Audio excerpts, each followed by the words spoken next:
Hi friends, ఈ video చూడండి.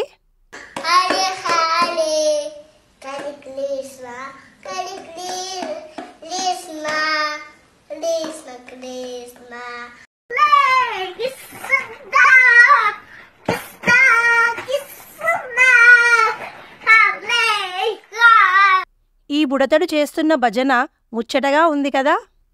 ఈ వీడియో చూడండి. ఈ చిన్నోడి ప్రయత్నం చూడండి. ఈ పిల్లలు రష్యన్స్. వారి తల్లిదండ్రులు సనాతన మార్గంలో నడుస్తున్నారు. పిల్లలకి దైవనామాన్ని, దైవ భజనని నేర్పుతున్నారు. ఎక్కడో రష్యాలో ప్రజలు సనాతన జీవనాన్ని అనుసరిస్తూ ఆనందాన్ని పొందుతూ తమ తోటి ప్రజలకు సనాతన ప్రచారం చేస్తున్నారు. సనాతన ధర్మం వర్ధిల్లాలి, అందరూ బాగుండాలి. ఈ వీడియోలో రష్యాలో జరుగుతున్న సనాతన ఉద్యమం గురించి తెలుసుకుందాం. భారతీయులకు సనాతన ధర్మం పుట్టుక నుండే ప్రాప్తించింది. పురాణాలు, కథలు, దేవతలు, ఆలయాలు, పండుగలు, సమాజం, స్నేహితులు ఎంతగానో ప్రభావితం అవుతారు. నేడు సనాతన ధర్మం భారతదేశం కన్నా విదేశాల్లో మరింత వికసిస్తుంది. చాలా దేశాల్లో సనాతన ధర్మం వేగంగా ప్రచారం పొందుతుంది. కానీ రష్యా ప్రజలకు సనాతన ధర్మం అంటే ఎలా తెలుస్తుంది? ఎలా వేలల్లో ప్రజలు హిందువులుగా మారుతున్నారు? సనాతనాన్ని పబ్లిక్గా ఎలా ప్రచారం చేయగలరు? ఎవరి వలన ఈ మార్పు జరుగుతుంది? ఫ్రెండ్స్, ఎక్కడైనా ఒక మార్పు జరుగుతుంది అంటే దానికి కారణం ఒక్కరైనా ఉంటారు. అలా రష్యాలో జరుగుతున్న సనాతన ధర్మ ప్రచారం ఎందరో పుణ్యాత్ముల వలన జరుగుతుంది. ఇస్కాన్ వలన ప్రపంచమంతటా సనాతన ధర్మం వ్యాప్తి చెందుతుంది. అలాగే రష్యాలో కూడా సనాతన ధర్మం వ్యాప్తికి ఇస్కాన్ సంస్థ ముఖ్య పాత్ర పోషిస్తుంది. రష్యాలో జరుగుతున్న కొన్ని సనాతన మార్పులను చూస్తే అక్కడ కలియుగం ముగిసింది, సత్యయుగం ప్రారంభమైంది అని అనిపిస్తుంది. ఈ దృశ్యాలను చూస్తే ఎంతో ఆనందంగా ఉంటుంది. నిజంగా ద్వాపర యుగంలోని గోకులంలో ఉన్నామా అనిపిస్తుంది. దేవుడు ప్రతి మనిషిలో ఉంటాడు అని అంటారు. కానీ కొందరు ప్రవర్తించే తీరు, చేసే పనుల వలన వారిలోని దేవుడు కనుమరుగవుతాడు. కానీ ఈ విదేశీయులు జీవిస్తున్న విధానం, చేస్తున్న పనులను చూస్తే ఈ గ్రామంలో ప్రతి మనిషిలో శ్రీకృష్ణుడు నివసిస్తున్నాడు అని అనిపిస్తుంది. రష్యాలో ఇలా ఎన్నో సనాతన గ్రామాలు వెలుస్తున్నాయి. ఎందరో రష్యా ప్రజలు సనాతనాన్ని స్వీకరిస్తున్నారు.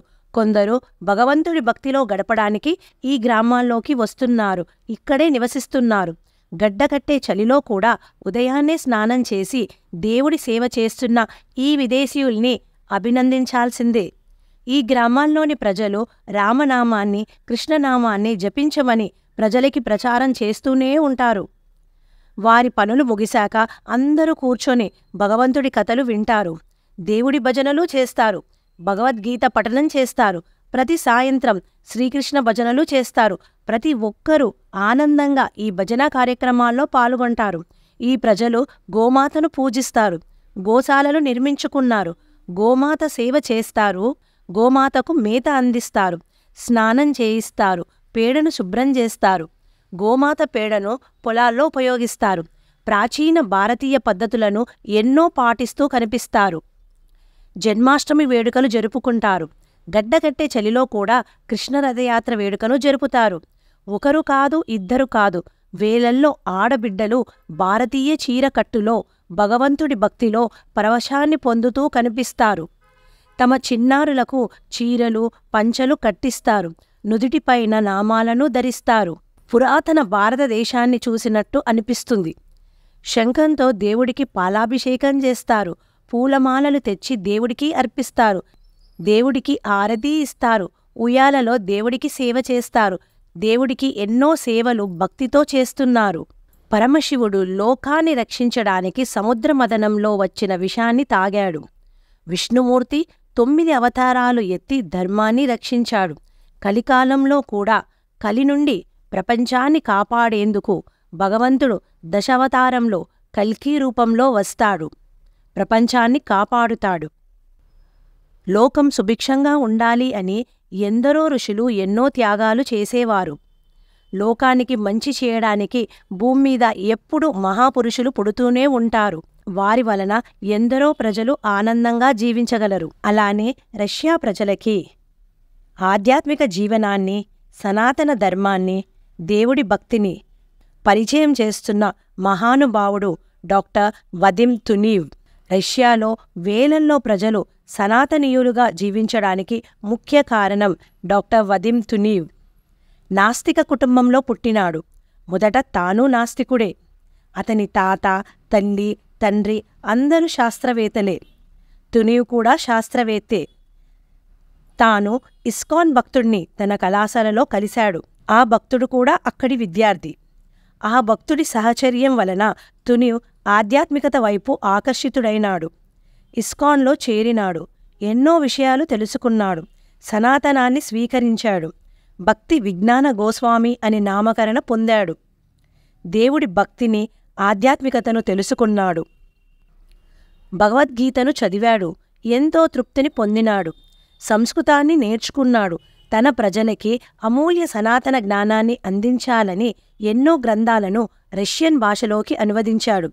భగవద్గీతను రష్యా భాషలోకి అనువదించాడు. తన ప్రజలకి సనాతన జ్ఞానాన్ని, భక్తిని, సనాతన ధర్మాన్ని ప్రచారం చేశాడు. ఈరోజు ఈ స్వామి కృషి ఎందరికో వరంగా మారింది. ఇలాంటి మహాపురుషులు ఎందరో ఈ భూమి మీద మనతో పాటే జీవిస్తూ మంచి కార్యాలు చేస్తూనే ఉంటారు. అలాంటి వారి అందరికీ పాదాభివందనాలు. ఫ్రెండ్స్, ఎక్కడో విదేశాల్లో కూడా దైవనామ గొప్పతనాన్ని తెలుసుకుంటున్నారు. దేవుడి నామ జపాన్ని చేస్తున్నారు. భగవద్గీతను ప్రతిరోజు పఠిస్తున్నారు. మరి మనమెందుకు మరుస్తున్నాము? మేల్కోండి. దేవుడి నామాన్ని స్మరిస్తూనే ఉండండి. అదే మీకు రక్ష. మీకు ఈ వీడియో నచ్చితే please like, share and subscribe. Thank you.